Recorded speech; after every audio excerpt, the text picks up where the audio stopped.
Well, I suppose, like all the funding, it's very, very important. We have to recognise that Cornwall, whilst it may be a very beautiful county, a nice place to live, is one of the poorest parts of Great Britain, I think the single poorest part of England.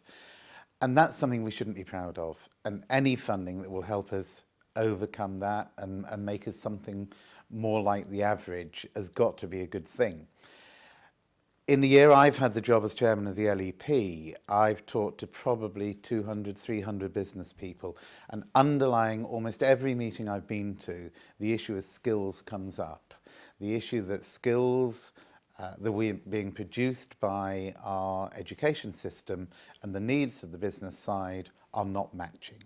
So if ESF funding is focused on ways of making sure that the skills we produce will be the skills that will be needed in the future by the business sector, then it will be a very critical part of ensuring that Cornwall improves. Oh, I think celebration of success is one of the single most important things you can do in any area, not just this area. If I look back in my career, which was with one of the big multinationals, it was probably the single way that we managed to get cultural change in the business. Too often people are seen to only chastise, and if you simply chastise, you change the culture and you put a culture in that you really don't want, where people start to, if you're not careful, be fearful.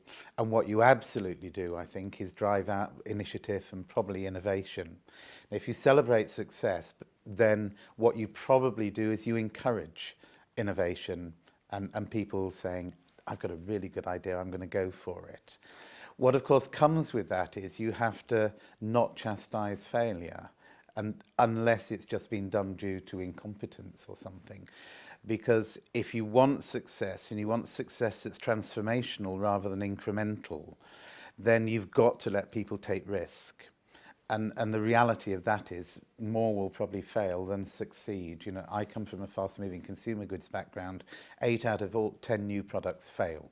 Fact. Across the world.